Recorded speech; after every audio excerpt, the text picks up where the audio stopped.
You can check every box on your to-do list and still go to bed feeling like something's missing. Because when you're chasing everything, you end up catching nothing. We live in a world that rewards busy. But what if being busy is the very thing that's keeping you broke, stuck, and overwhelmed? Darius Foro didn't write this book to give you more hacks. He wrote it to tell you the uncomfortable truth. You already know what to do. You're just not doing what actually matters. This isn't about doing more. It's about doing what matters most, and doing it now. Welcome to Summary Cortex, where you sharpen your brain with English books. Comment below. Today, I choose to focus only on what matters. Let's dive into Chapter 1. Chapter 1. Change your mindset. Change your life. Most people aren't stuck because they don't know what to do. They're stuck because they don't believe that what they do actually matters. It's not about motivation. It's about mindset. If your mind is cluttered with doubt, distraction, and noise, your life will reflect that every single day. In 1997, a college dropout named Sarah Blakely was selling fax machines door to door in Florida. She wasn't happy, but more than that, she wasn't fulfilled. One day, she got a simple idea: to cut the feet off her pantyhose so she could wear them under white pants. That tiny shift in thinking eventually turned into Spanx, a billion-dollar empire. And it all started because she decided to focus on what felt meaningful, even if it didn't make sense to anyone else. That's the difference between waiting for clarity and creating it. Mindset is not some magical thinking game. It's the lens through which you experience your world. When you think everything is pointless, even your best efforts will feel empty. But when you believe your work has value, even small actions can change everything. And yet, most of us go through life with our mental filters clogged. Social media, comparisons, pressure, regret, all of it builds up. We start second-guessing our instincts. And the more we do that, the less we trust ourselves. Darius Foro says, your mindset is a mirror. If it's foggy, you'll never see the truth of who you are or what you're capable of. But once you wipe it clean, even just a little, everything looks different. You begin to see possibilities instead of problems, opportunities instead of obstacles. And that shift, it's everything. Example: think about someone who's working a job they don't love. They wake up, go through the motions, scroll Instagram on their breaks, and wonder why life feels meaningless. Now, imagine that same person decides to believe that their time matters. Suddenly, their breaks become learning time. Their evenings are for side hustles. And within a year, they're in a completely different place, just because they stopped living on autopilot. Changing your mindset doesn't mean ignoring reality. It means deciding that your energy deserves better than endless distraction. It means refusing to let urgency steal attention from what's actually important. It means recognizing that what you say yes to shapes your future, and what you say no to protects it. Here's the truth: you won't get a second life. This is it. And if your thinking doesn't change, your habits won't either. You can buy more planners, listen to more podcasts, follow more gurus, but until you believe that your time, focus, and energy are sacred, nothing will change. You don't need more time. You need more clarity. And clarity comes when you clean your mental lens. So pause today and ask yourself, am I thinking like someone who values their life, or someone who's just killing time? That answer will show you where your real mindset lives. Chapter 2. You don't need more time. You need more clarity. We all say it. I wish I had more time. But let's be real. If time was the problem, billionaires would be struggling too. The truth is, you don't need more hours. You need fewer distractions and more clarity on where your energy is going. In 2008, a man named Gary Keller noticed something strange. He was working 80-hour weeks and still falling behind. So he stopped, analyzed his schedule, and cut everything that wasn't contributing to his biggest goals. That decision led to his best-selling book, The One Thing, and a whole new philosophy on focused productivity. What changed? Not the clock, his clarity. When you wake up knowing exactly what matters, your energy multiplies. But if you're chasing 10 things, you'll never catch one. Busyness is often just a lack of decision. Clarity means defining what truly matters to you before someone else does. Because if you don't, the world will give you endless to-do lists, notifications, and obligations. And you'll end up overwhelmed. Not because you're weak, but because you're human. Example, look at how professional athletes train. They don't try to master every skill. They obsess over the few things that give them a competitive edge. Their clarity makes them world-class, not their hours. Clarity simplifies everything. It tells you what to start with, what to ignore, and most importantly, when to stop. If your life feels scattered, it's not a scheduling issue, it's a focus issue. Stop asking, how do I get more done? Start asking, what deserves my full attention today? Chapter 3. Eliminate to elevate. Success isn't about adding more. It's about removing what no longer serves you. If you feel stuck, look around. Your life is probably full of things you said yes to out of fear, guilt, or habit. Steve Jobs once said, "People think focus means saying yes to the thing you've got to focus on, but it means saying no to the 100 other good ideas." That quote wasn't just theory, it was how Apple built some of the most iconic products in the world. Jobs eliminated everything that wasn't world-class. That's how you elevate. Not by doing more, but by doing less, better. Example, think about your phone. How many apps are there just sitting there, stealing your attention? Now, imagine deleting all but 5, the ones that actually help you grow. Suddenly, your phone becomes a tool again, not a trap. Elimination is powerful. It clears mental space. It reduces overwhelm. It gives you breathing room. And here's the truth most people don't want to hear. You can't become your best self while clinging to everything and everyone. Let go of the mediocre to make room for the meaningful. Chapter 4. Discipline is a choice, not a trait. People think discipline is a personality trait, like either you have it or you don't. But discipline isn't who you are.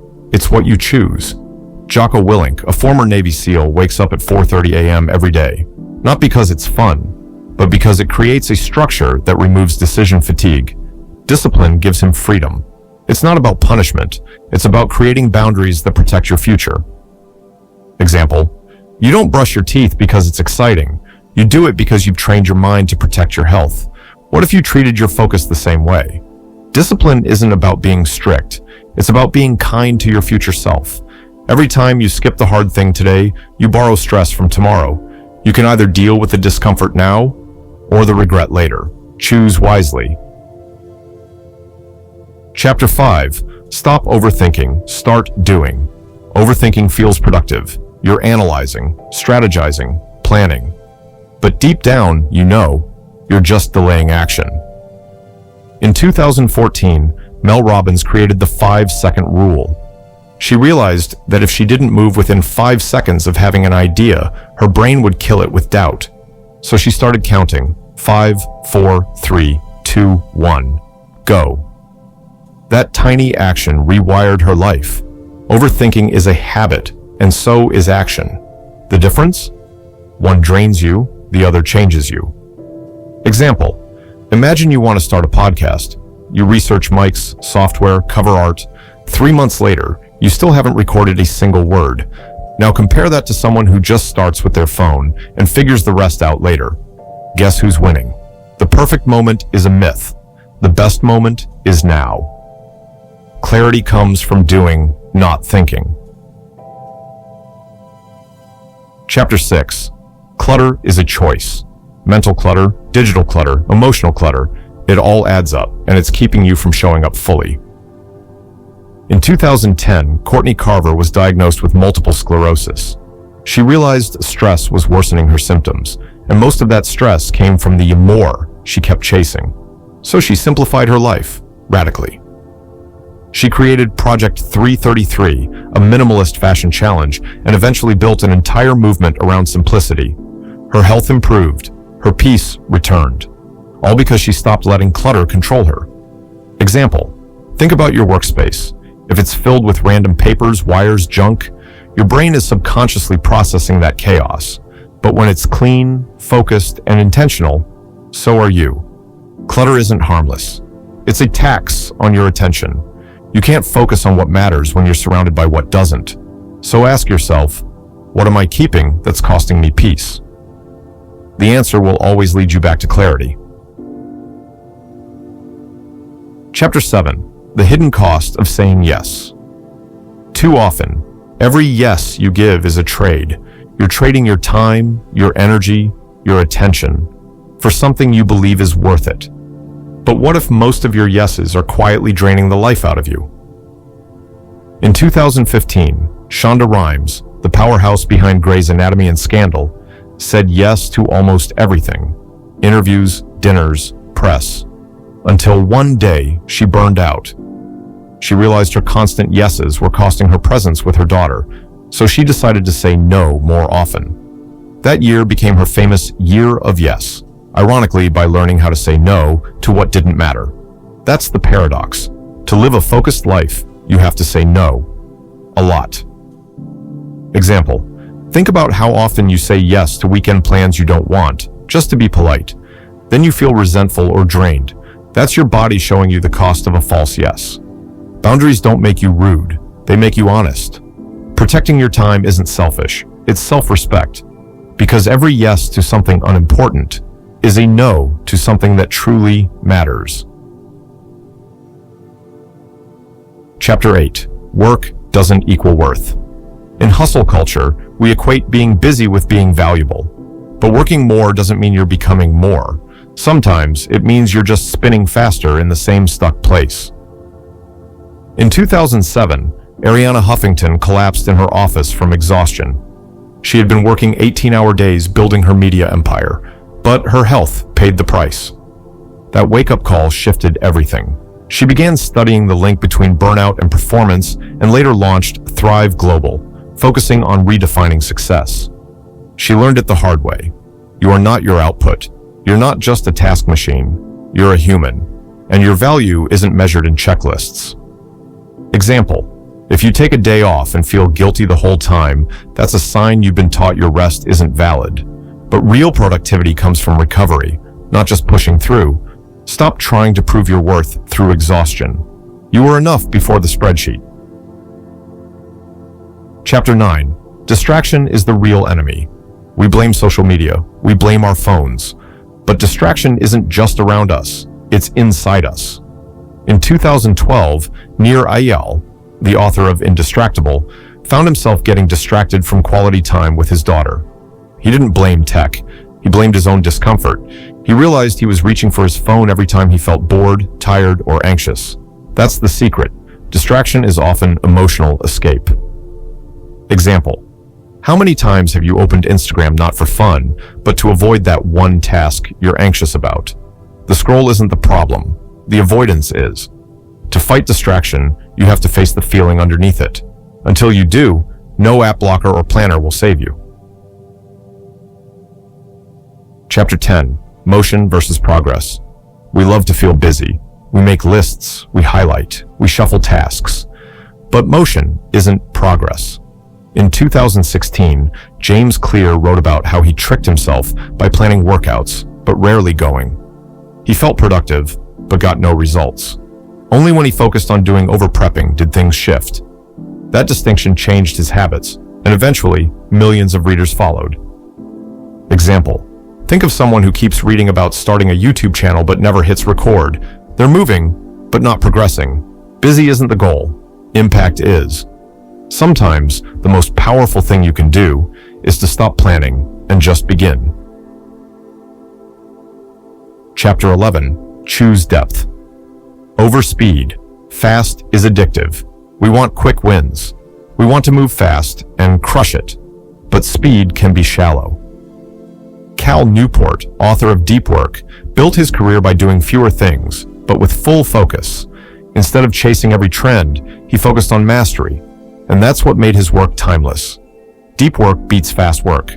Always. Example: consider a writer who publishes one great book every 5 years versus someone posting daily quotes online. One leaves a legacy, the other fades in the feed. Slow down. Go deeper. That's where meaning lives. Chapter 12. Energy is more valuable than time. Everyone talks about time management. But what about energy management? In 1999, Tony Schwartz was coaching elite performers. He noticed that their performance didn't depend on hours worked, but on how well they recovered. He called it the power of full engagement. It wasn't about squeezing more into the day. It was about showing up with energy when it mattered most. Example, if you have 3 free hours but feel drained, you'll waste them. But if you have just 30 minutes with full focus, you'll make massive progress. It's not just time that's limited, it's you. Guard your energy like treasure, because that's what fuels everything else. Chapter 13, Purpose over Perfection. Perfection is a mask. It hides fear of failing, fear of judgment, fear of starting. But purpose? That moves people. In 2009, Brian Chesky and Joe Gebbia couldn't get investors to care about their tiny idea, airbed and breakfast. They didn't have a perfect pitch or fancy tools, but they had purpose. They believed people deserved affordable, human places to stay. So they kept going, and their messy, imperfect startup became Airbnb. That's what purpose does. It gives you the courage to be bad at first.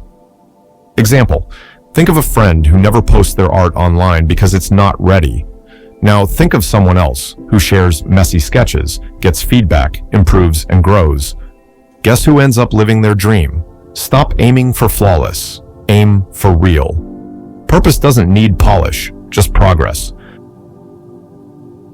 Chapter 14, Protect Your Mornings. Your mornings set the tone for your entire day. And yet, most people wake up and instantly surrender to the world. Texts, emails, noise. Hal Elrod, author of The Miracle Morning, didn't come up with his routine out of ambition. It came after a near-death car accident. He realized if he wanted to change his life, he had to start with how he began each day. Example, one person wakes up, scrolls TikTok for 45 minutes, feels rushed, stressed, behind. Another person wakes up, drinks water, journals for 5 minutes, and reads 1 page of something powerful. Same amount of time, completely different life. Your first hour is sacred. Treat it that way, because when you win your morning, you win your mindset. Chapter 15, Stop Multitasking, Start Living. Multitasking feels efficient, but it's a lie. It splits your attention, increases mistakes, and kills your ability to be present. In a Stanford study, researchers found that heavy multitaskers were less productive than those who focused on one thing. They couldn't filter distractions or retain information as well. Multitasking isn't a skill, it's a trap. Example, you're on Zoom, texting, checking emails, and making lunch all at once. But when it's over, you barely remember what was said. You were everywhere and nowhere. Choose single tasking. Give one thing your full heart. That's where presence and power lives. Chapter 16, Your environment shapes your behavior. You can have the best intentions, but if your environment works against you, you'll lose. Willpower is weak against design. James Clear, author of Atomic Habits, taught that changing behavior starts by changing surroundings. He didn't try to rely on motivation. He engineered his environment for success. Example, want to read more? Put your book on your pillow. Want to snack less? Don't keep chips in the house. It's not magic, it's setup. Design your space like your future depends on it, because it does. Chapter 17, Consumption without creation is noise. We consume more information than ever before, but create less than ever. We binge books, podcasts, videos, but never apply what we learn. In 2013, Ali Abdal was a med student who started making YouTube videos just to explain what he was learning. He didn't plan on becoming a creator, he just wanted to process ideas. Today, millions watch his channel, not because he knows everything, but because he shares what he's learning. Example, you finish a self-help book and say, "Wow, that was great," then move to the next. But a week later, you've changed nothing. That's passive learning. It fades fast. Creation turns insight into impact. You don't need more content. You need more courage to act on it. Chapter 18, You're allowed to redefine success. Success isn't a fixed definition. It's deeply personal, and it evolves.